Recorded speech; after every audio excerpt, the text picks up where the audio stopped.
TV భక్తి ప్రేక్షకులందరికీ నా నమస్సుమాంజలి. ఇది మా విజయనగరంలో ఉన్న లైట్ స్తంభం అనమాట. అదేవిధంగా ఇది మెసానిక్ టెంపుల్. ఇది కూడా విజయనగరంలోనే ప్రాముఖ్యతగా ఉంది. ఇది గంట స్తంభం. ఇది మేము పుట్టక ముందు నుంచి ఇది మనకి విజయనగరంలో నిలబడి ఉంది. అదేవిధంగా ఇది గురజాడ గారి స్వగృహ నమూనా అనమాట. గురజాడ అప్పారావు గారు ఎన్నో కవితలు రాసిన మహాకవి. అదేవిధంగా ఇది యాజ్ ద ఫస్ట్ ఆఫ్ విజయనగరంలో మాకు ఉన్న 3 స్టార్ ఎస్విఎన్ హోటల్ అనమాట. ఎంతో ప్రాముఖ్యత కాంచింది. విజయనగర సంగీత నృత్య కళాశాల దాంతాలకు నమూనా అనమాట.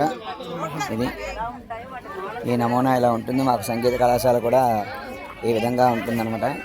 ఈయన మహారాజు గారు. ఈయన ఈ సంగీత కళాశాలని నిర్మించడం జరిగింది. అదేవిధంగా ఇది మా పైడిమాంబ దేవాలయం విజయనగరం.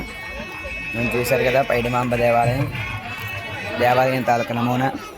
అమ్మవారి ఈ విధంగా దేవాలయంలో మాకు దర్శనం అవ్వడం జరుగుతుంది. అదేవిధంగా ఇది రాజుగారి కోట. కోట చూశారు కదా, రాజుగారి కోట ముఖద్వారం ఈ విధంగా ఉంటుందన్నమాట. అలాగే మాకు సిరివానోత్సవం జరుగుతుంది. సిరివానోత్సవంలో ఇది మన తెల్ల ఏనుగు తర్వాత మనకి అంజలి బెత్సవల తర్వాత అంజలి రథం, ఆ తర్వాత పైడిమాంబ సిరిమానోత్సవం అనమాట. అలాగే త్రీలాం జంక్షన్లో ఉన్న 3 లాంతర్ల స్తంభము అనమాట. ఇది ఈ విధంగా మనకి కనబడుతుంది.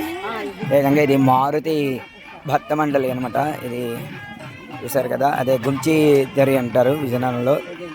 అదేవిధంగా ఇది చూసారు కదా, ఇది లాటరీ క్లబ్ ఇది వరకు ఉండేది మహారాజు గారిది.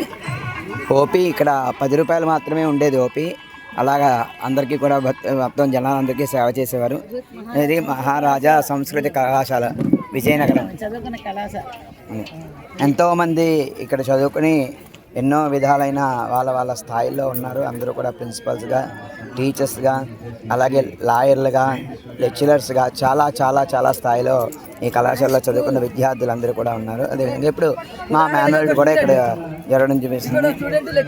ఈవిడ కూడా అదే స్కూల్లో చదువుకుని రిటైర్ అయిపోయారు అనమాట. టీచర్ గారు ఆవిడ కూడా ప్రిన్సిపల్గా చేసి రిటైర్ అవ్వడం అన్నది జరిగింది. ఇది ఈరోజు ఈ వీడియో.